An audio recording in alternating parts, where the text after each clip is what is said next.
Didi, escritora de la Ciudad de México, que hoy nos visita aquí en Orizaba, en el Club de Lectura de Orizaba. Y Didi, hoy tenemos una dinámica para ti en la que vamos a ir seccionando tu vida a través de preguntas, ¿ok? Me encanta. Van a ser preguntas personales, preguntas de libros y al final preguntas random y a ver qué tal. ¿Ok? Primera parte. Venga. Didi, habíamos visto en entrevistas anteriores contigo que mencionas que se puede viajar a través de los libros. Específicamente hay una donde hablas sobre tu mamá, que mencionas que ya no es tanto de viajar y sin embargo conoce mucho sobre muchos países, sobre mucha cultura en general, ¿no? ¿Tú qué nos podrías decir con respecto a eso? ¿Crees que sí, los libros se puede viajar por completo en ellos? Pues mira, yo creo que en los libros sí, hay un lugar común que refiere a que los libros nos pueden trasladar a distintos lugares en el mundo y trasladarlos físicamente a través de las palabras. Creo que ese es un poco un lugar común que a mí me gusta como saltármelo porque a mí me da mucha flojera como lo de siempre y tengo problemas con la autoridad, así, ¿no? Entonces como que pienso que un poco la forma de viajar y que sí, ahora que refieres a lo de mi mamá, tiene que ver más con ese viaje interno. Okay. Es un viaje interno en el que todos los lectores y lectoras nos sumergimos siempre que abrimos las páginas de un libro y que, claro, puedes viajar a Canadá o a Timbuktu, ¿no? Cuando lees un libro que está ubicado efectivamente en esa locación o en ese país o en ese lugar. Pero hay libros que pueden ocurrir ubicados solamente en una sala o que pueden suceder solamente en un pueblito y los personajes no viajan y no se trasladan grandes distancias y sin embargo una como lectora sí que puedes realizar ese viaje del que entras a partir del inicio de un libro, de las primeras páginas de un libro al final y sales completamente transformada. Mi madre efectivamente ha viajado creo que a 3 lugares en su vida, nunca ha tomado un avión, ni lo va a hacer, o sea es una señora ya pues mayor, tiene 76 años y dice que ella no quiere nunca viajar en avión. Y sin embargo, creo que es una de las personas, no porque sea mi mamá, o sea, obviamente sí porque es mi mamá, pero es una de las mujeres más sabias que he conocido en mi vida. Ella no tuvo, por ejemplo, ella me decía, nos ha dicho siempre a sus hijos, a mis hermanos y a mí, que la forma de educarnos, ella no tuvo ni siquiera un ejemplo, quedó huérfana muy joven, pues no tuvo un ejemplo como para ser mamá, para ser familia, y ella aprendió a partir de los libros a ser mamá. Okay. Entonces, pues yo la admiro muchísimo, es una mujer increíble, simpatiquísima, rarísima, porque además no le gusta para nada las redes sociales, o sea, esto no lo va a ver probablemente, siempre que se lo pongo así de no, yo no entiendo nada de eso, y sin embargo, cuando tú platicas con ella, los ojos y la mirada y las palabras se iluminan siempre con alguna frase chistosa, alguna perla de sabiduría, que vaya, mami, te amo. Que, oye, ahorita que mencionaste algo súper importante, la parte de que mencionas que los libros descubren como cosas internas de nosotros, ¿no? Quizás no tanto hacia afuera de claro, viajar. Que también vaya, ¿no? O sea, claro. Como, sí, pero interno. Ajá. Y me gusta más el viaje interno. Es justamente lo que te iba a decir. ¿Alguna vez has tenido, no sé, has escrito algo de que mientras lo estés escribiendo descubras algo dentro de ti que ni siquiera tú sabías que estaba ahí? O sea, que siempre. Mientras escribes dices de, órale, no sabía esto de aquí, de mí. No, total.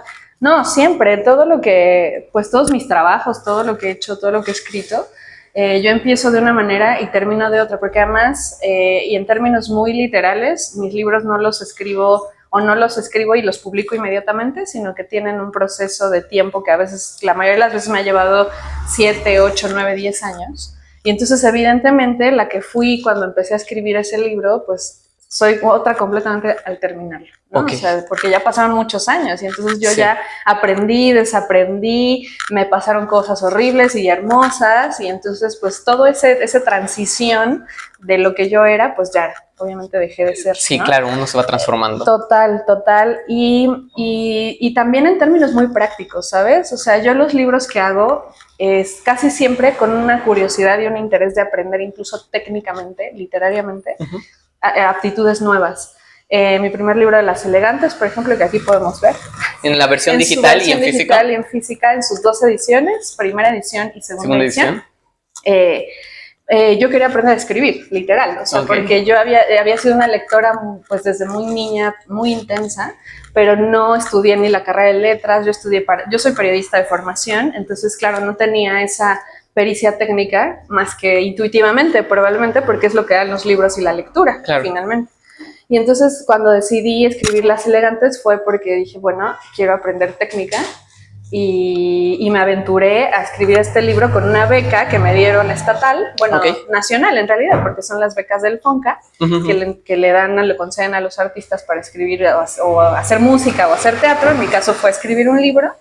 Y entonces eso, o sea, quería como probar los diferentes géneros, voces, estilos. Entonces sí que aprendes incluso al escribirlos. O sea, yo no puedo decir que ahora ya soy una máster en toda la técnica literaria, pero sí lo que me enseñó ese libro fue a encontrar un poco el estilo que me interesaba, explorar, tu voz, ¿no? Mi voz. Con La Alegría del Padre, por ejemplo. Además, siempre digo que Las Elegantes ha sido y será para siempre el libro más inteligente que yo he hecho en mi vida, y nunca más, o sea, de ahí para abajo. Yo ya de mi carrera para ahora en adelante voy a ser la más, o sea, fui la más lista, nunca más volveré a ser lista. Ok. ¿No? Y entonces La Alegría del Padre me permitió de alguna forma ahora no explorar mi inteligencia, sino explorar mis emociones. Claro. Sí, por supuesto. Y es un libro, yo me gusta decirlo, este es mi libro de la inteligencia y este es mi libro de las emociones. Que ahorita más adelante vamos a ir ya directos a la plática con respecto a los libros, ¿verdad? De estos específicamente. Pero mencionas algo que me gustó mucho. Mencionas en la parte de que tú dejas un gran periodo de cuando escribes el libro a cuando lo publicas, ¿no? No sé si has tenido la oportunidad de, por ejemplo, leer las cartas que se mandaban los escritores tipo García Márquez con Julio Cortázar. En su correspondencia hay una parte muy interesante en la que García Márquez menciona que él los cuentos, cuando los escribe, ya, o sea, escribió el cuento y ahí lo deja, o sea, ya no lo vuelve a revisitar, porque dice que si él lo vuelve a revisitar, siempre le va a estar encontrando algo que cambiar y algo que cambiar. ¿Qué tanto pasa contigo eso de que dices ya lo tengo en la versión final, a lo mejor ya hasta lo mandé a mi editora, ya lo revisaron, pero lo vuelvo a leer y quiero volver a cambiar esto? ¿O tú sabes cuando dices, ya está cocinado esto, ya está perfecto y ya no le muevo nada? Mira, no, yo creo que siempre queda la tentación. Es decir, yo, por ejemplo, no regreso a mis libros publicados. O sea, a mí me da una ansiedad leerlo nuevamente. O sea, si puedo mantenerme lo más alejado posible, mejor. Claro. ¿No? Porque además siempre pasa, vaya, yo también soy editora y no hay editor que no se le vaya una errata. Y claro, entonces, si aparte eres editora y ves que tu libro trae ahí como una errata, dices, ching, ¿no? O sea, no puede ser. Entonces yo me prefiero como evitar toda esa ansiedad y esa cosa, claro. Pero en el proceso de lo que dices de García Márquez, porque ellos, o sea, sí han tenido la oportunidad de leer sus cartas y su intercambio, y no nada más entre ellos, sino entre escritoras también, que además es muy diferente, ¿eh? O sea, porque las escritoras siempre estamos dudando, siempre, o sea, los hombres entre ellos, aparte súper tímida, y que, no, buenísimo amigo, y está horrible su cuento, pero entre nosotras un poco siempre hay como esta sensación de no estoy siendo lo suficientemente buena, oye amiga, no sé qué, ¿no? Y entonces un poco también el tiempo que pasa entre de que tú escribes el texto y se publica y demás, pues hay una duda inmensa. En mi caso siempre hay, o sea, a pesar de que digo que, exacto, yo los escribo y los dejo descansar, trato como una especie de cábala literal, o sea, cábala personal, sí, por lo menos cada año volver a ellos, o sea, volver a mis libros y decir, ok, a ver, ¿qué hay que cambiarle? Y entonces le hago toda una revisión y ya lo vuelvo a meter al cajón, que no es el cajón, es una carpeta de compu, menos romántica la cosa, pero me la dejas ahí en la carpeta y al siguiente año le vuelvo a hacer una revisión. En medio, en ese lapso, pues vaya, lo metes a concursos, o sea, siempre hay como una necesidad de estar. Y ya luego al final, pues lo mandas a tu editorial o te llega la propuesta de publicarlo y entonces ya lo mandas. Y es cuando ya te sueltas. Claro. Porque sí, si por mí fuera, vaya, o sea, yo cada año y cada rato estaría como corrigiéndolo y no lo soltaría y no lo mandaría a ninguna editorial. Claro. Entonces, sí es necesario por eso los ojos de los demás. O sea, que tengas un grupito de amics, así como de, oye, échate, ¿no? O sea, que le puedas mandar el escrito. Sí, y así de, oye, te digan, ya, pues ya está bien. Y entonces ya lo sueltas y digas, sí, ya tranquila, ¿no? Y ya. Ya, porque si no, una se queda. Incluso para salud propia, ¿no? Totalmente. Emocional de uno. No, total. Que fíjate que en la parte que mencionas con respecto a la correspondencia de las escritoras, definitivamente el fenómeno que fue el boom latinoamericano, sí, las mujeres en ese entonces, sí, sin duda alguna, necesitaban tener como mayor fuerza en su escritura, necesitaban ser todavía más grandes de lo que eran, mejores escritoras que por ejemplo, un hombre, porque pues la sociedad estaba hecha como para que los hombres prácticamente, y como tú lo dices, ellos tenían como mucho eso de que escribieron a lo mejor una porquería y ellos decían, esto es lo mejor que existe en la vida. Y sus amigos se los decían así, sí, amigo, eres el máximo genio de la literatura. Y ellos se lo creían y así salía y pues todo el mundo se lo publicaba. Exacto. Y todo el mundo se los creía también. Entonces justamente yo vi en una entrevista que mencionas que una de las preguntas que no te gustan que te hagan a lo mejor es de cómo es ser escritora mujer. Y yo estoy totalmente de acuerdo, ¿no? Porque ser escritora mujer y que no es como que seas un bicho raro, ¿no? De, ay, soy mujer y ya por eso soy otra cosa extraña. Pero fíjate que mi pregunta va hacia otro lado. Yo sí creo, al menos como he visto los libros, que si bien no hay tanta diferencia hombre-mujer, sí hay a veces mucha diferencia cuando son escritores de distintos continentes, de distintos países. Entonces, como escritora, como escritores, ¿cómo se siente ser mexicana? ¿Cómo encuentras tu voz latinoamericana, mexicana? ¿Tú te encuentras una voz internacional? ¿Sientes que estás escribiendo mucho de la Ciudad de México? Incluso, pues México es un país grandísimo. Vemos a escritores del sur, escritores del norte y prácticamente son temas, voces completamente distintas. ¿Sientes que tienes una voz mexicana distintiva o te sientes una voz internacional, por así decirlo? Mira, yo creo que voz mexicana, por lo menos en los 2 libros que he escrito hasta este momento, no sé qué va a pasar con mis siguientes libros y qué exploraciones nuevas tendré, pero a partir de lo que he escrito hasta este momento, me considero una escritora internacional. Ay, sí, no universal, pero espera, o sea, esto suena horrible. O sea, no está bien. No crean que, no, o sea, nunca me han traducido ni nada. Incluso creo que es hasta en malos términos lo que quiero decir. Ok, a ver. En la actualidad, o se ha creído a lo largo de, a lo largo de la historia del arte y de las disciplinas artísticas, que una adquiere un lenguaje universal cuando es posible que te traduzcan, cuando de alguna manera hablas de lo más universal de las emociones, que tu lenguaje incluso no tiene una marca local, ¿no? O sea, y entonces eso yo sí creo que por ahora eso es lo que yo puedo ofrecer. Y está chafa, la verdad. No. Está chafa porque a mí, o sea, yo pienso, por ejemplo, en las exploraciones lingüísticas que hace pues una de sus escritoras más importantes aquí en Veracruz, Fernanda Melchor. Sí. O sea, ella tiene una marca lingüística que dices, claro, esta autora está escribiendo desde Veracruz y sin embargo ella es más internacional que yo 1000 veces. O sea, ella puede ser más internacional. De hecho, ella es internacional. Ella sí. Yo soy fake. O sea, yo soy fake en el sentido de que, pues sí, o sea, estoy escribiendo como con un lenguaje incluso más neutro. O sea, me resistí mucho en escribir una locación, o sea, un lugar específico en el caso de la novela. Bueno, en el caso de Las Elegantes sí hubo como una especificación de lugar, que son Las Bonitas, y que quise como ambientarlo en este lugar como el sureste mexicano. Entonces ahí sí hay como una marca más o menos de ubicación pero en realidad yo sí creo que pues vaya, y es algo que a lo mejor sí me gustaría como seguir explorando en mi literatura, en mi obra a lo largo del tiempo, pues esta exploración más local. O sea, me encantaría volverme más local para, en ese sentido, volverme más internacional, como el ejemplo de Fernanda, ¿no? O sea, de todos estos escritores que están hablando desde su propio barrio. A esto volvemos un poco al tema de los viajes. O sea, ellos tuvieron lo que han hecho de manera muy brillante, muchos escritores como eso, Fernanda Melchor, pienso en a lo mejor Julián Herbert, o sea, todos estos escritores que han utilizado el lenguaje de manera más plástica y local, no salir de ahí, sino abrevar de su propio...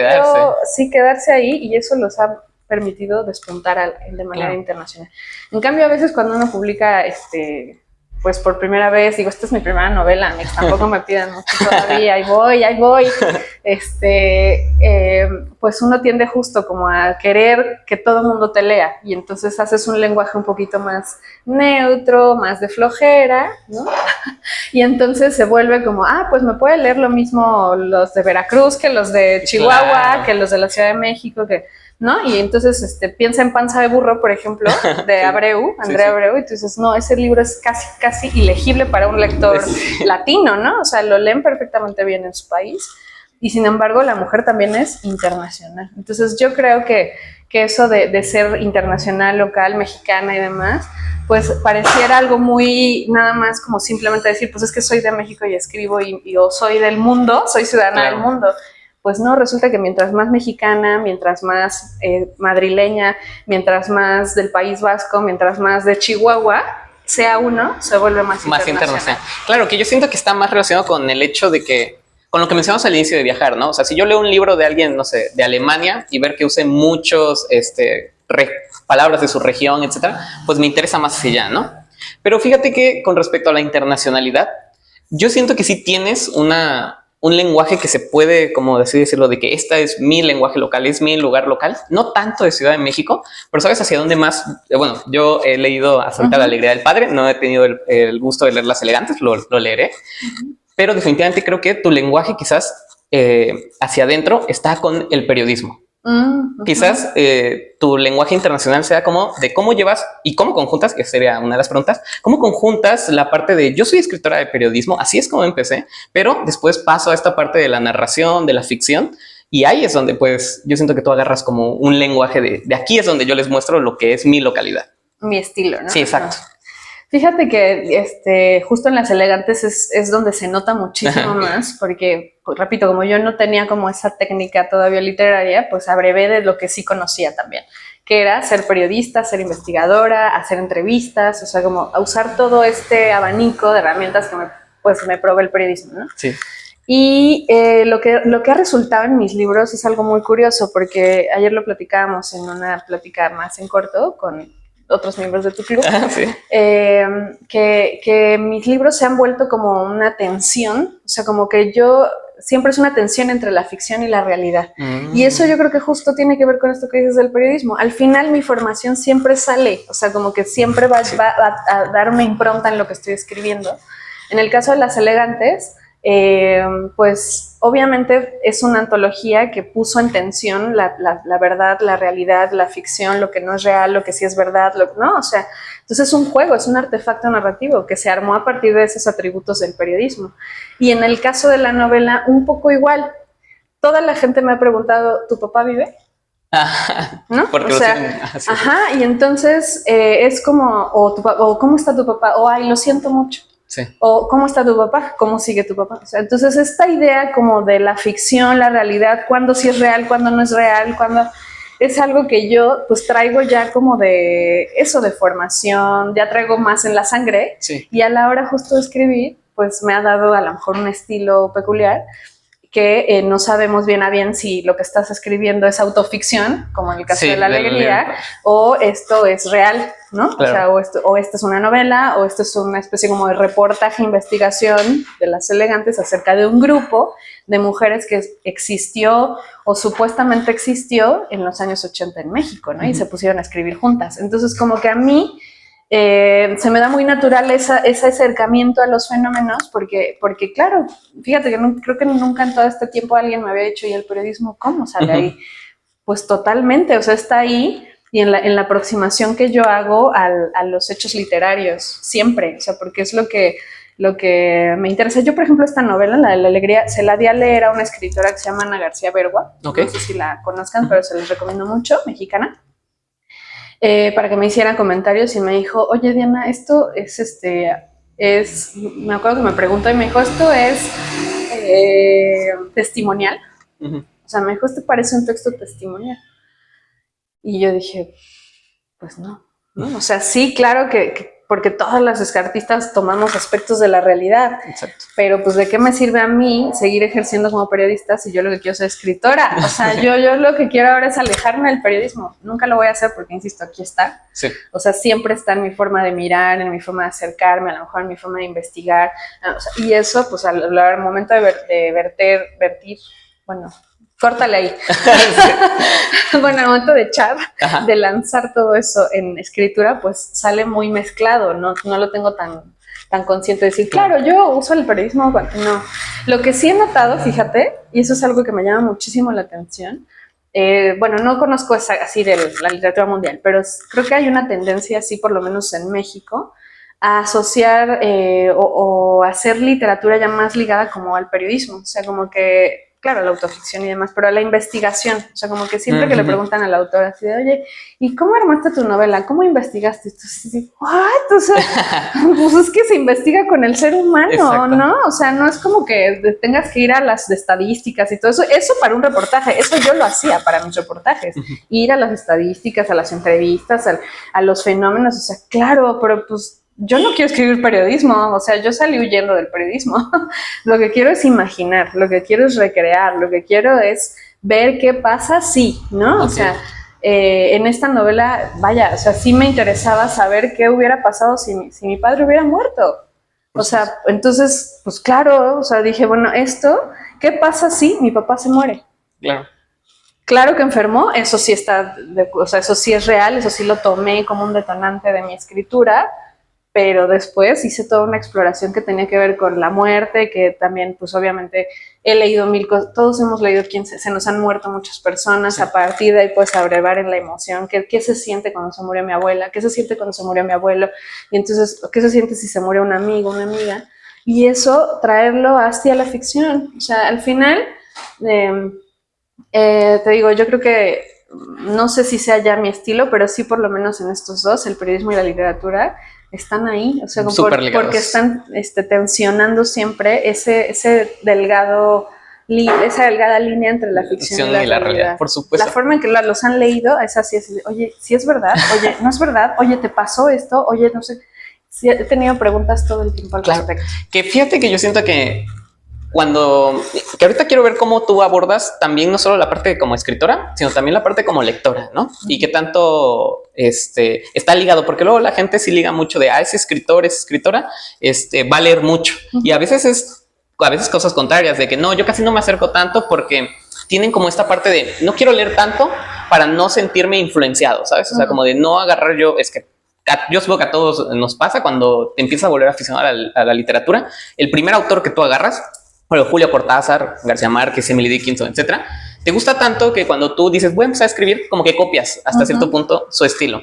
Tú en este caso, ¿cómo lo abordas como lectora? Cuando lees un libro, claro, todo nos deja, ¿no? Todo lo que vivimos nos deja algo. Todo. Entonces, cuando lees un libro, te pasa que dices o sea, me gustó mucho, no sé, acabo de leer un libro de poesía, me voy a animar a escribir poemas, acabo de leer este libro, tiene como que estas guiños hacia allá, quiero hacerlo así, o tú eres también del otro lado como de, no, si me gustó tanto esto, yo mejor lo abandono por completo, no quiero que crean que estoy copiando a este autor, esta autora. No, yo creo que, o sea, como bien dices, pues todo nos influye. Sí. Las Elegantes, por ejemplo, es un artero de revelación y transparencia de todos los escritores que a mí me estaban gustando en ese momento. Claro. O sea, yo así lo dejé ahí plantado, los menciono. O sea, están ahí de que no me importa que sepan, o sea, yo no soy la gran artista que nació de la nada, sí. Pues, o sea, al final tenemos a todas nuestras maestras, nuestros maestros. Y ese libro, que fue el primero, me encanta haber salido con ese porque establezco, o sea, las grandes influencias que tuve de Borges, de Bolaño, de Huilamatas, de las uruguayas Ida Vital, o sea, todos ellos, o sea, sí, o sea, de todos los escritores que a mí en esa época me estaban susurrando sus preciosas palabras y estilo, ¿no? Por supuesto que yo no tenía ningún pudor. ¿Sabes qué? Siento que como yo no tengo una formación, o sea, no vengo de una formación literaria, la verdad me acerco con muchísimo menos pudor a todo. O sea, como que soy más libre y digo, no, o sea, a lo mejor en periodismo soy más apretada. O sea, porque claro, como... Sí, es tu formación, ¿no? Sí, y entonces digo, no, claro, voy a intentar ser objetiva, aunque es una falacia ser objetivo. O sea, como un buen de cosas, pero cuando siento que como no estudié o sea, sí estudié, pues tuve un diplomado de literatura y demás, pero no es mi carrera. Y entonces yo la agarro como muy descaradamente. O sea, yo digo, bueno, a ver, ¿no? O sea, me pongo a escribir y no me importa. O sea, a mí me importa jugar, a mí me importa explorar y ser, o sea, para mí la escritura literaria es el espacio de mayor libertad en el que me coloco siempre que lo hago, ¿no? O sea, de ahí en fuera, pues sí me reprimo un poco en ciertas cosas. O sea, te digo, en el periodismo tiendo a ser como más cuadrada, pero en la literatura, No, y entonces ahí justo muchos literatos de formación pues nunca dirían, ay, pues es que me está influyendo Cortázar, o sea, yo soy un gran artista, y entonces digo, no, ni nada de eso, o sea, a mí me encanta Cortázar y ahí está Borges y ahí está Marcel Schwab y ahí están todos los que me enseñaron a escribir, ¿no? Claro. Y que me encantan y que los leo y sigo fascinándome con su genialidad, ¿no? O sea, entonces igual aquí, o sea, siempre trato como de darles ese... Al contrario de decir, ay, no, me están influyendo y yo no, y entonces me alejo porque no. O sea, yo cada vez que escribo un libro trato de acercarme a la mayor cantidad de libros que hayan abordado el tema. Por ejemplo, hace rato platicábamos de que estuvieron leyendo ustedes libros sobre animales. Sí. Y le dije a Margot, por favor, pásame esta lista, o sea, ya se la robé. Verlos? Claro, porque estoy, desde hace varios años estoy documentándome para hacer una novela sobre mi perro, ¿no? Y entonces sí. Le dije, oye, Flush, oye, el gato de Soseki, o sea, como todos esos libros que yo ya, Timbuktu, de Paul Auster, o sea, yo siempre que me embarco en un nuevo proyecto literario, quiero estar leyendo todo. Claro. Todo lo que se haya escrito al respecto. Que es todo. Y que eso, o sea, justamente es de lo mejor que se puede hacer. Yo siento que cuando lees un escritor que tiene muy presente los escritores que han estado atrás de él, hasta enriquece, ¿no? Su parte de su escritura. Obvio. Y fíjate que ahorita me vino a la mente dos... Yo nunca voy a poder escribir como Paul Auster, aunque quiera. Pues. Sí. O sea, si de no me va a influir tanto Timbuktu que me va a salir una novela como Paul Auster, ¿no? O sea, mi novela sobre mi perro va a ser Timbuktu. No, claro. O sea, yo no soy, perdónenme, yo no soy... la genia que es Paul Auster, o no soy la genia que fue Virginia Woolf con Flush, o sea, yo soy Didi Gutiérrez, como dice, escritora mexicana de la Portales, específicamente. Okay. Entonces, desde ahí es mi voz y es lo único que me interesa explorar, pero sí me interesa escuchar, porque a mí en general en la vida, no nada más en la escritura, me interesa mucho escuchar a la gente. Mi principal materia prima para escribir es el ser humano. Sí. Lo que siente, lo que piensa, entonces escucharlos ya sea en persona, escucharlos en libro, escucharlos en audio, en lo que sea, es algo que a mí me nutre muchísimo más que restarme. No, al contrario, me nutre muchísimo. Que ahorita que mencionas eso, siento que es una súper gran oportunidad para los escritores que apenas están empezando, que a lo mejor no han publicado nunca nada y están buscando esa oportunidad. Que así como tú dices, bueno, yo nunca voy a ser Paul Auster o nunca voy a ser Virginia Woolf, pero también tener en cuenta que si Virginia Woolf, Paul Auster hubieran leído La alegría del padre, Los elegantes, aunque lo hubiesen intentado, pues tampoco podrían ser Didi Gutiérrez. Tampoco. Porque pues ya cada uno tiene sus experiencias y tú no abordas el libro como... O sea, por ejemplo, tú escribiste La alegría del padre desde tus vivencias. Digamos que yo lo leo y me inspiro y también quiero escribir algo sobre mi papá.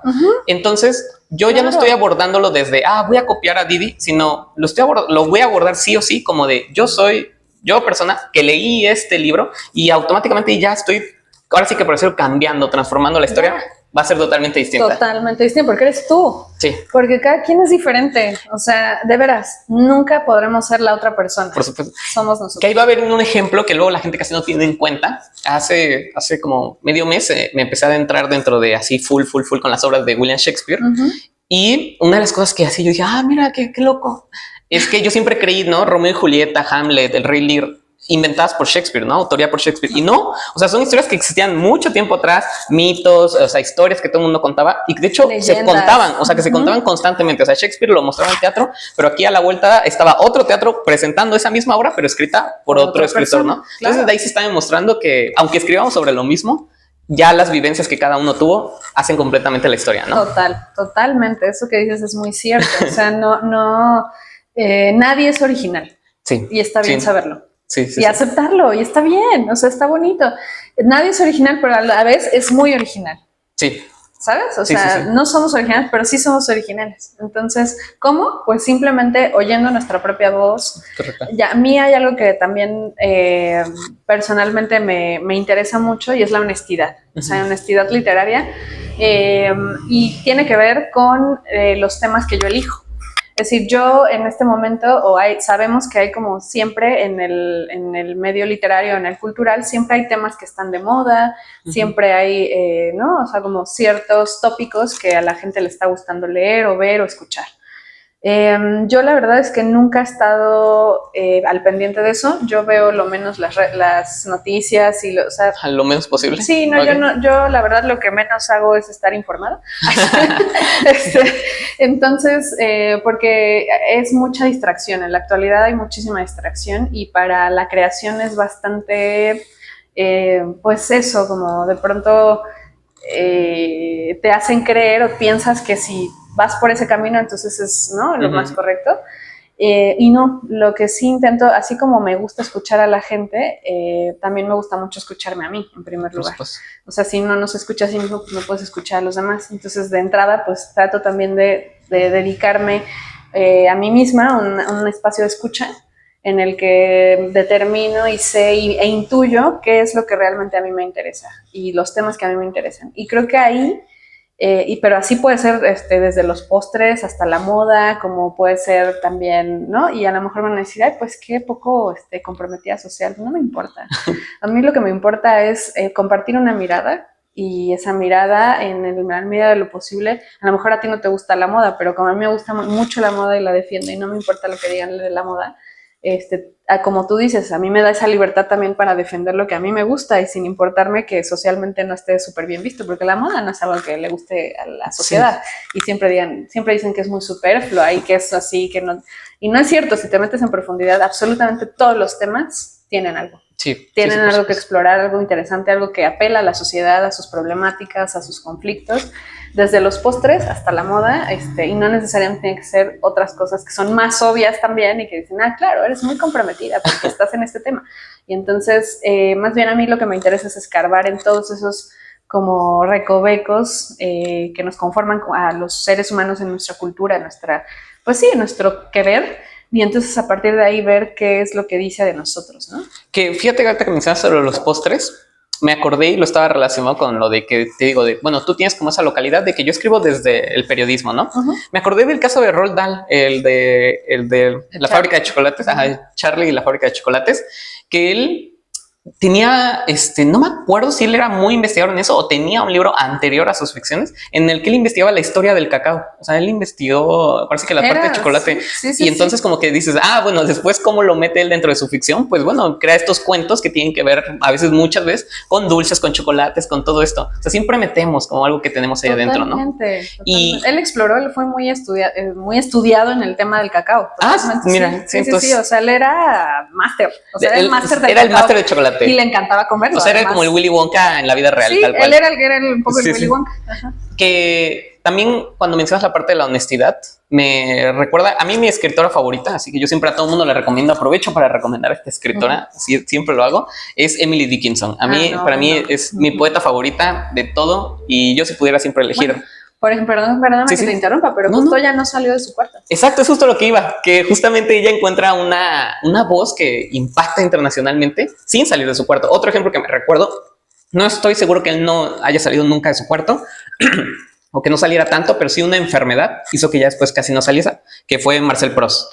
Totalmente. Que también pasa lo mismo, ¿no? Que escribe así En busca del tiempo perdido, una supernovela que todo el mundo, bueno, es un poco más, siento que En busca del tiempo perdido, para la gente que ya está dentro de la literatura, ¿no? Como que la gente que apenas se entra no conoce tanto la literatura de Marcel Proust. Sí, no, yo creo que sí es ya como más de nicho, un poquito más de nicho, pero es lo mismo. O sea, es igual. Yo siento que Emily Dickinson y Marcel Proust veo lo mismo.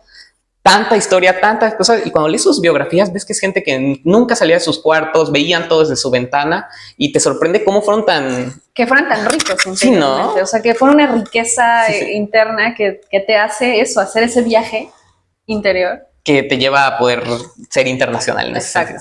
Que ahí nos vamos a una pregunta que va a estar medio interesante, es de las random, que es, Didi, ¿qué pasaría si por X o Y pierdes ya tu capacidad, no puedes volver a escribir? O sea, ya no puedes volver a escribir. ¿A través de qué medio contarías historias? ¿Cómo lo harías? O sea, ya no puedes escribir, puedes bailar, puedes cantar, puedes tocar un instrumento. ¿Seguirías contando historias o cómo lo harías? ¿Cómo los lidiarías? ¡Wow! ¡Qué pregunta tan más difícil! Sí, son preguntas comprometedoras. Yo sé que el público que nos está viendo también en este instante está pensando cómo rayos contestarla. Sí, ya sé. O sea, me sentí como el expresidente.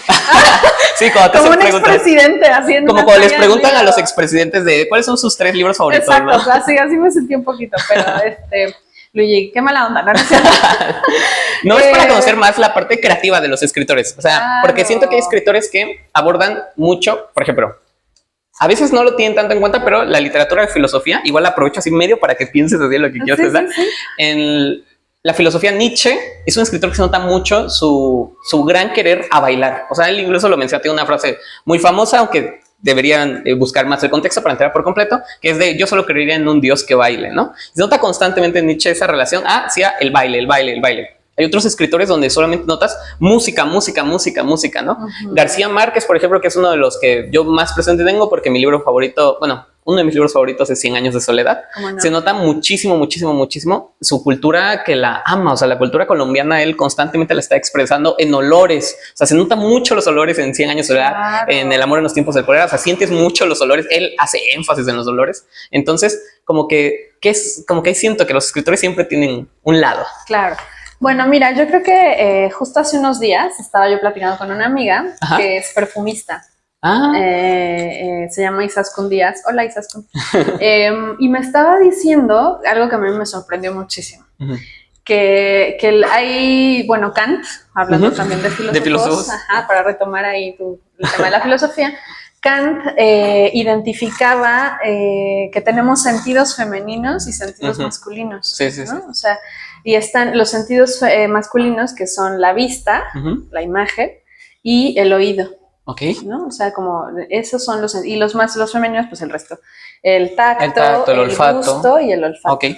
Y que además él como que siempre, de alguna forma, pues medio decía, bueno, es que las mujeres siempre tan intensas y, ay, pues es que no, son menores, esos sentidos son menores que pues la vista y el oído, que es algo más racional, y entonces, ¿sabes? O sea, como esta idea de lo superior, lo inferior, claro.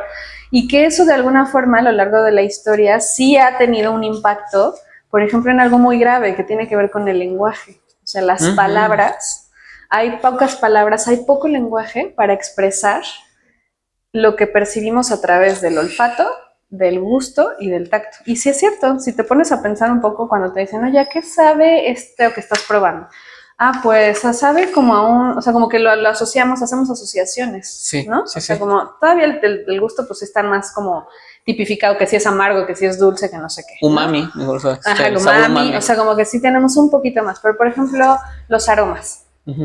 ¿Cómo defines el aroma de una rosa? Es que forzosamente lo asocias a la rosa, ¿no? O sea, no puedes decir el aroma, o forzosamente tienes que decir, no, pues huele a rosa. Huele a rosa, pero ¿cómo huele a la rosa? Sí, exacto, ese es ahí donde sale el problema. Es ahí donde sale como el reto, que tú dices, no tengo un lenguaje para expresar como, pues medio dulce, ¿no? Podría ser un poco, ¿no? Pero dulce, fíjate, es el gusto, o sea, como que lo volvemos a otro sentido. En fin, entonces creo que en ese sentido, pues si no tuviera yo la posibilidad de usar como mi herramienta principal, que es, bueno, que sigue siendo un poco las palabras, ¿no? Al final. Sí. Pero yo creo que a mí los sentidos femeninos me encantaría como exaltarlos muchísimo más, o sea, y hacer eso. Me encantan los postres y entonces pues yo creo que me expresaría a través de, pues eso, de la repostería, pues de la confección, por ejemplo, ¿no? A mí la ropa también es algo que me apasiona mucho.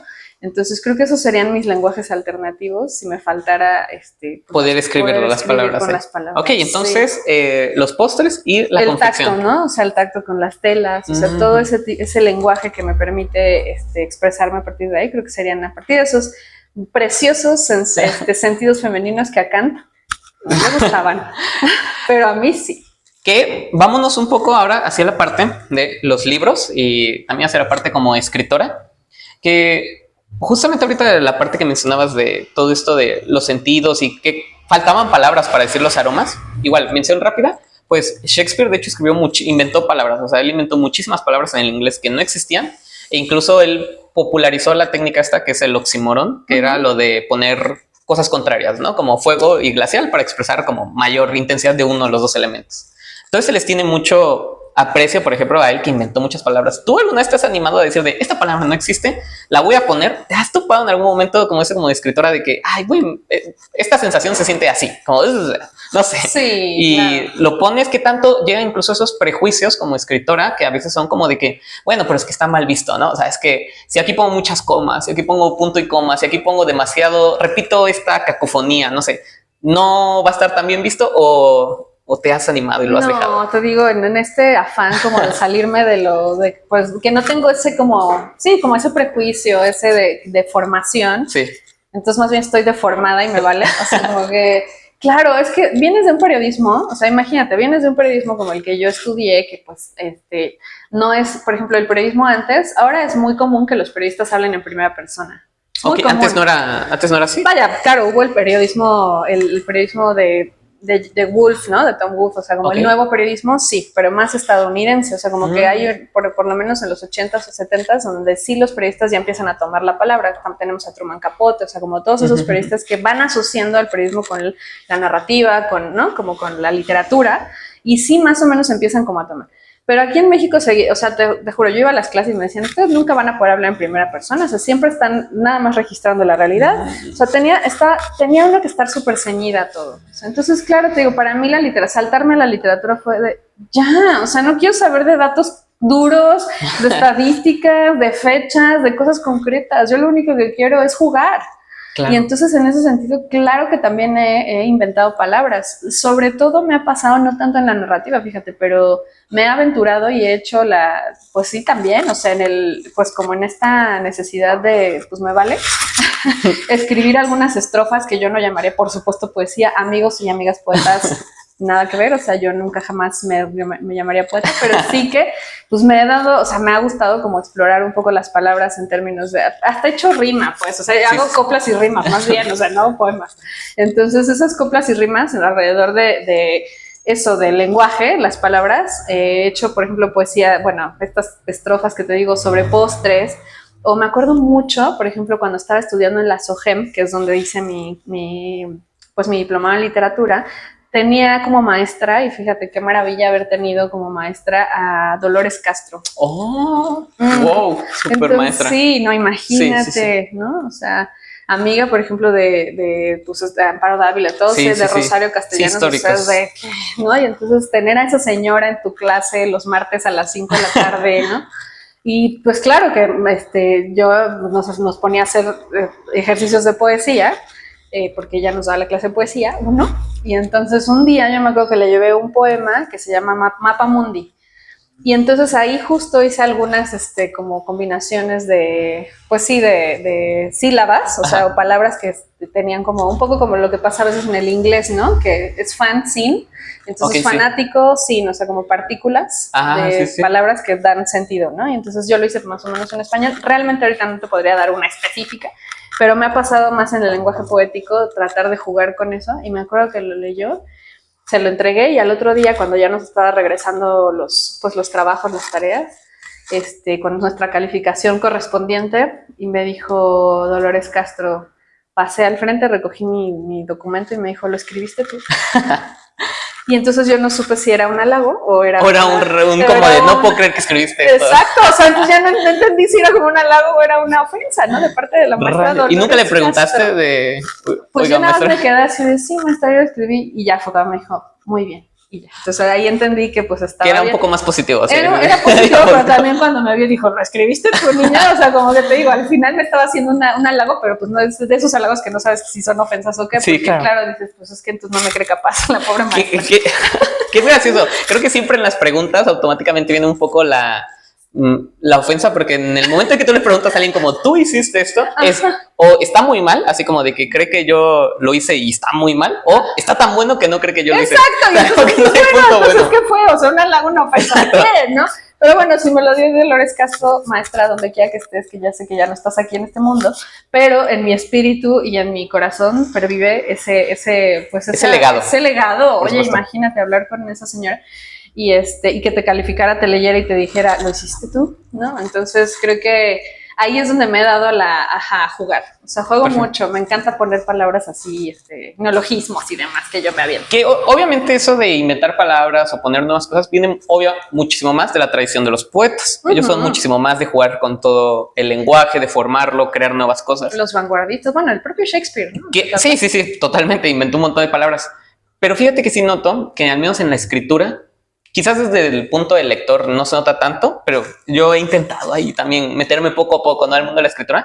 Como que sí, el mundo de los poetas es como el top de los top, ¿no? Así el plus ultra, así como plus ultra, sí, o sea, si eres escritor de narrativa, de prosa, es como, bien, ahí va. Pero si eres poeta, es como de, no, es que él está en otro nivel. Así ya se está siente, en ¿no? comunicación con los dioses. Exacto.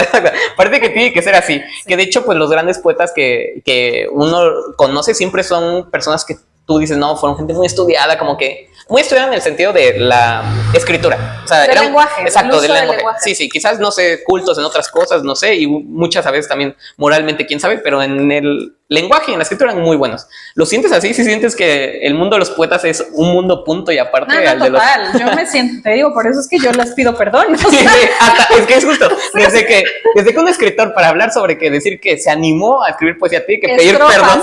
Estrofas, no poesía, rimas y coplas. Porque no quieren, temor a la funa literaria, total, ¿verdad? No, yo todos mis respetos a mis amigos y a mis amigas poetas, porque vaya, o sea, la forma en que ellos usan elásticamente las palabras, el lenguaje, el sentido, su métrica y todo eso. Todo, sí. O sea, es algo que yo desconozco por completo. A mí me gusta leerla, me encanta leerla y yo admiro muchísimo a la gente que hace poesía, pero sí, tal cual, yo sí creo que cuando uno es poeta, ya alcanzó la divinidad. Ya alcanzó el Olimpo de la literatura. O sea, ya mis respetos a todas ellas. Me voy a permitir recomendar a poetas que yo admiro muchísimo. Sí, por supuesto. Como Elisa Díaz Castelo, que es, o sea, una de nuestras, además, joven, o sea, una ganadora del premio Aguascalientes, ¿no? O sea, entonces, sobre todo, solo quiero recomendar a Elisa Díaz Castelo. Ok, nos quedamos con la super recomendación que, de hecho, para los que nos están viendo, aquí están apareciendo las fotos y a lo mejor algunos libritos, ¿no? Ahí estarán. Y bueno, adentrándonos ahora sí hacia la parte de la alegría del padre, definitivamente cuando uno lo lee, puede sentir que es autobiográfico, aunque yo sí leo todos los libros, ¿eh? O sea, yo cuando leo, no me acuerdo qué escritor fue, sí tiene que ver con las cartas que mandaban en el boom latinoamericano, así en García Márquez, Julio Cortázar, todos ellos. Que hay una explicación con respecto al boom, hay con respecto al realismo mágico, ¿no? Que en una parte, incluso en una entrevista, que García Márquez siempre cambiaba la historia. De hecho, si ven entrevistas de García Márquez, siempre cambia sus historias y todo. Que está padre. Es como, exacto, está constantemente jugando. Exactamente. Y él mencionaba en gran parte que le decían cómo leerlo, ¿no? O sea, de qué parte es ficción, qué parte no es ficción, porque obviamente en el realismo mágico está más de como que menos se ve esa línea entre lo que es ficción y lo que no es ficción. Y él decía, no, o sea, tómatelo literal. O sea, si yo dije que tal persona vuela, está volando. Exacto. Si tal persona le pasó esto, eso es lo que le está pasando. O sea, no trates de darle una explicación metafórica y que en realidad pasó esto. O sea, simbólica. Exacto. O sea, tú tómalo literalmente, ¿no? Entonces yo muchas veces cuando leo libros, yo digo, no, pues sí lo noto muy autobiográfico porque obviamente tiene que venir de esos escritores, pero también no noto mucha diferencia entre que esta fue mi autografía, esta fue mi narración. A veces siento que descubro más a los escritores con sus ficciones que con su propia autobiografía. Entonces, ahora sí, llegando al libro que es La alegría del padre, yo lo recomiendo totalmente, me gustó muchísimo. Hay una escena, hay un punto, hay un momento en el que sí dices en este momento de esto pasó o esto no pasó. No lo vamos a spoilear para que la gente... la narradora. Exacto, no lo vamos a spoilear para que la gente se anime a leer el libro y lo descubran por sí mismos. Pero, ¿qué tanto te viste tú animada a querer torcer esa parte entre la realidad, entre la ficción? Ya no tanto de tu propia realidad, ya nos estás diciendo, el final que hay aquí es totalmente distinto al final de la vida real, por así decirlo. ¿Qué tanto en un momento dijiste, voy a hacer que esto pase? O sea, de verdad, es totalmente ilógico, racional en el mundo, pero aquí en este momento es claramente lo único que podría suceder. Claro. ¿Qué tanto? Así ya vamos. Supongo que te refieres a una escena en el hospital. Exactamente. No vamos a decir la más. Escena del hospital. Justo la escena del hospital. Hay una escena en el hospital que no vamos a decir. pero para que lo lean. Sí. Sin spoilers. Vamos a hablar de esto sin spoilers. Todo muy difícil cuando hablas de un libro, pero exacto, vamos es difícil. A mí no me interesa, ¿eh? O sea, si a ti te interesa, o sea, a mí no me interesa que me spoilen ningún libro. No, a mí tampoco, yo también lo disfruto. Sí. O sea, porque además uno dice, no me importa si me dice lo que pasó, yo quiero ir a ver cómo lo está diciendo el autor y la autora. Y que la historia se vive cuando tú la vives. Claro, a mí no me importan los spoilers, a mí spoilerme todo lo que pero bueno, respetando a tu respetable público, respetando al público, que no sabemos si quiere o no. Vamos a decir qué pasó, solo que sepan qué pasa en el hospital. Fíjate que la forma en que, digamos, lo que yo hice para construir las escenas y los personajes de esta novela en específico, algo que en lo que me basé mucho fue, como te dije al principio, en las emociones. Claro. Hay veces que uno construye personajes a partir de su orientación, a partir de su formación, a partir de su pasado, a partir de, ¿no? O sea, como que uno puede ir construyendo personajes y los vas viendo en escena a partir de todo eso que tú ya les construiste. Todo este pasado, estas creencias, ideologías. Hay un ejercicio que es muy común en la técnica literaria en donde te recomiendan que sepas tú como autora o como autor, pues todo el pasado de tu personaje, de cada uno de tus personajes y los vayas escribiendo y los vayas, ¿no? Cosa que hice en este caso, pero hubo un criterio que tomé principal de todos y que fue lo que están sintiendo. Ok, sí que era la base con lo que empezaste, ¿no? Querías hablar de los sentimientos. Nada más, no me interesaba hablar ni de, por ejemplo, que en Las Elegantes sí había una forma muy específica que construí, pues sí. Pero aquí no me interesaba la estructura, no me interesaba. A mí lo único que me interesaba eran las emociones. Y a donde me fuera conduciendo cada personaje lo que estaban sintiendo, pues entonces iban a ocurrir cosas, ¿no? Por ejemplo, no sé si recuerdas que la novela inicia con este recuerdo que la narradora tiene con respecto a su infancia y de cómo el papá le leía, pues, lo que... Sí, cuentos en las noches, en fin, como todo un... Y que uno dice... si lo lees así como muy rápidamente, pareciera que ahí inicia la novela, pero en realidad la novela es un in medias res, que inicia como más adelante, donde dice, esto nos está pasando. Sí, cuando ya empieza el momento. Entonces dice, no me había atrevido a decir desde el principio que mi papá está enfermo, porque es algo que no soporto en la vida, me está doliendo a madres, ¿no? Perdón, no sé si se puede decir. Sí, se puede, no hay ningún problema. O censúrenme. No, para nada. Y entonces dice... Hasta este momento, que son casi creo que son 35 páginas después, la narradora dice, esto nos está ocurriendo. Claro. Pero desde antes, desde la primera página, ella ya sabe que su papá está enfermo y entonces está haciendo este recuerdo y es la forma como de empezar a abordar lo que está ocurriendo. Claro. Entonces las emociones me dictaron la estructura de la novela, las escenas de la novela, lo que estaba ocurriendo en la novela. Y lo que pasa con esa escena, y hay otra también que les invito a que descubran, que tiene que ver con la percepción de este personaje. O sea, Abigail, que es la protagonista, bueno, falsa protagonista de esta novela, porque en realidad el protagonista es Rafael, el papá. El papá.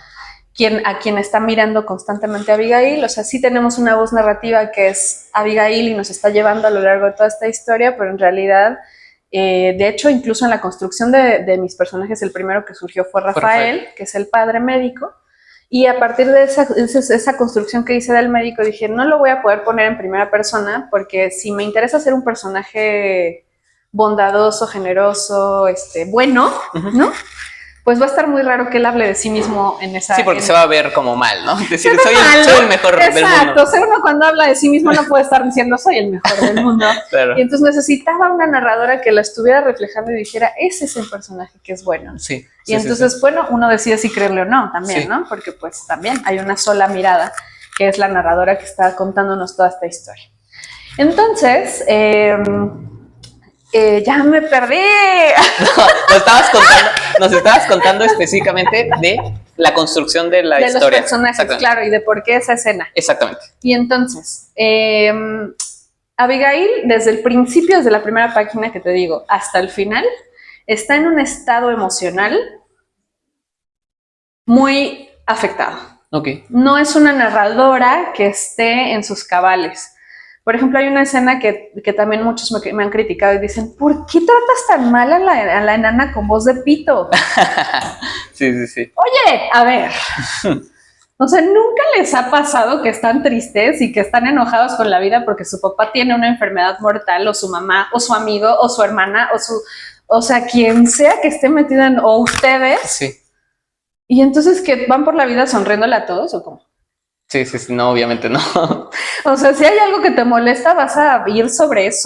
O sea, Abigail va sobre esa mujer, no porque la mujer tenga algo de malo en la vida, salvo la voz que tiene, que le molesta y el tono y que le está insistiendo y le está preguntando y ella en ese momento no quiere hablar ni que le pregunten ni que le digan nada, pues. Sí, tienes que entender el momento en el que está ahí viviendo. Esa narradora está en un momento muy complicado de su vida, que es su papá, que es médico, le acaban de detectar una enfermedad mortal. Claro. Punto. Y aparte yo le sumo la edad que tiene.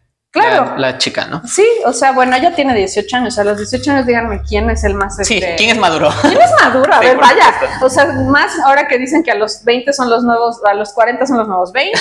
Oye, yo a mis 40 que tengo, o sea, sigo sintiendo como una chica de 18 y me pongo loca igual con esa intensidad. Sí. Entonces, imagínate una chica de 18 en medio de todo esto, que no tiene una mamá, que lo único que le queda es su papá y se va a morir. Sí, obvio, no esperes que va a reaccionar de la manera más racional posible. De ¿verdad? la manera más educada y de la manera más hermosa, y va a ver todo con objetividad y va a ver la realidad como es. Claro. Las escenas que esta escena específica y otra que está como en una especie como casi que realismo mágico.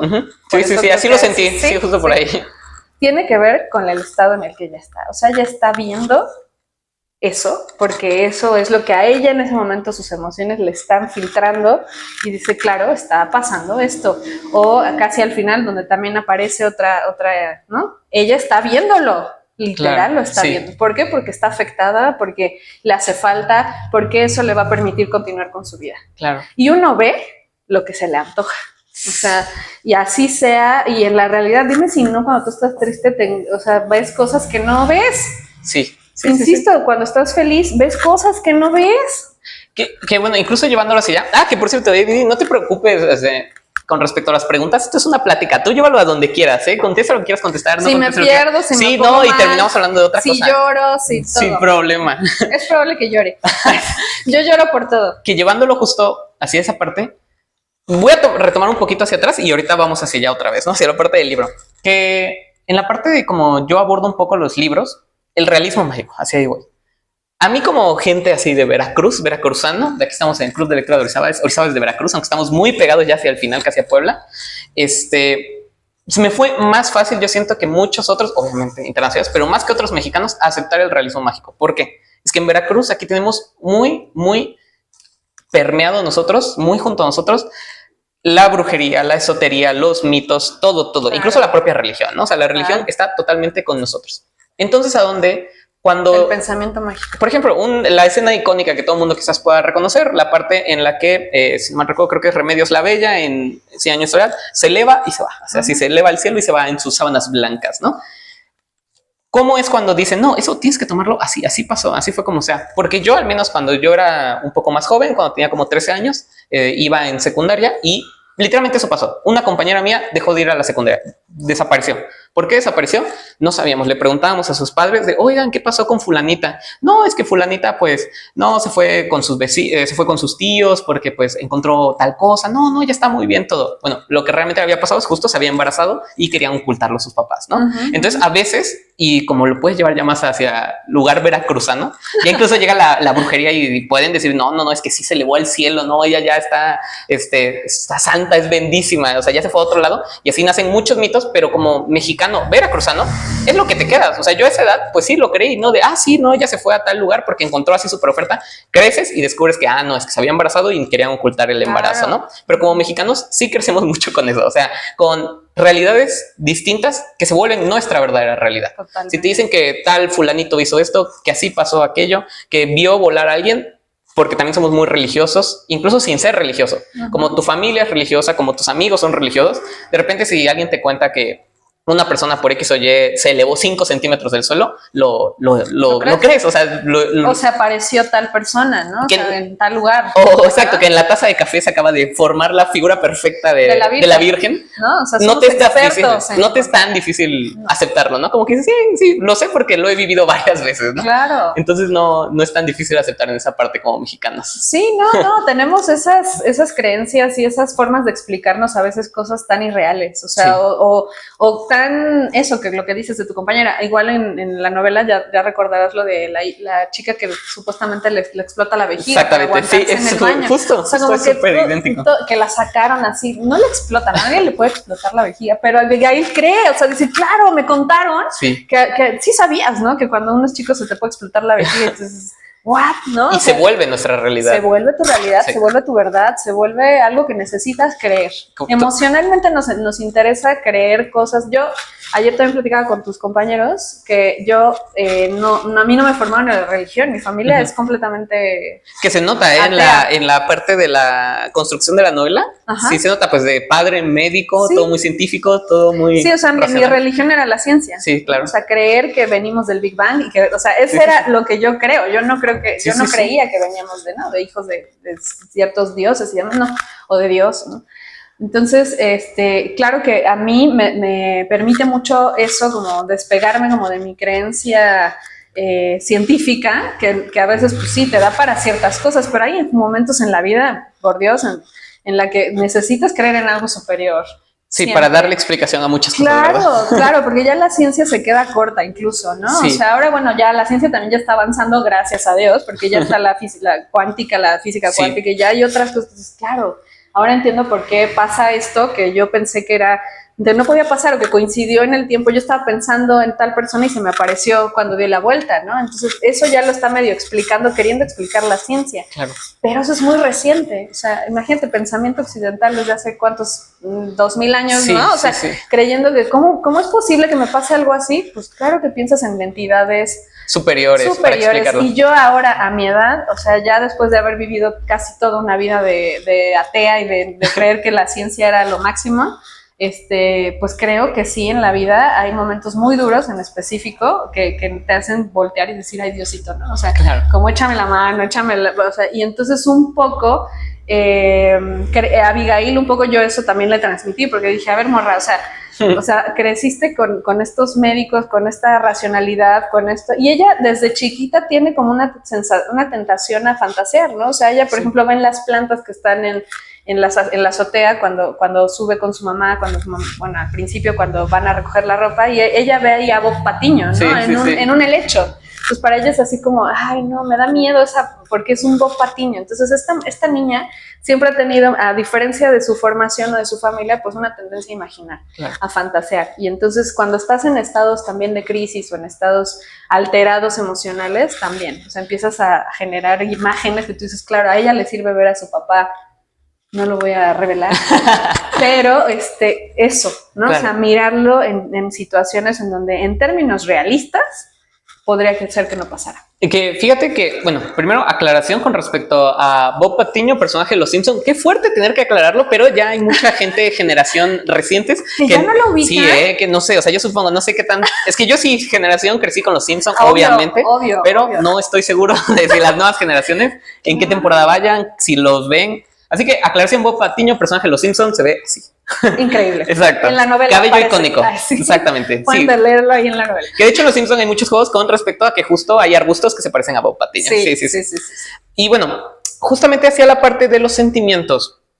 Una cosa que yo noté mucho en La alegría del padre es con respecto a ese último sentimiento que a mí al final, pues que es la emoción con la que más conecté, que pues es muy universal.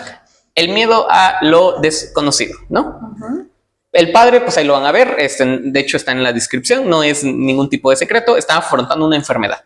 Entonces, pues siempre llega ese miedo a lo desconocido de qué va a haber después, ¿no? A todo mundo nos llega, varias veces a lo largo de nuestras vidas, pero en la protagonista, bueno, en la falsa protagonista Abigail, se nota, yo siento, no sé, a lo mejor aquí aplico la de Mario Vargas Llosa con su historia que siempre contaba, que por cierto ya falleció, que siempre contaba su historia de que alguien le llegaba y le decía, señor Mario Vargas Llosa, su novela me gustó porque esto pasó así, ¿no? Y yo sé que usted quería referirse a esto. Y él decía, No, pero ahora que lo dices, qué buena idea, ¿no? Ahorita que lo dices, qué bueno.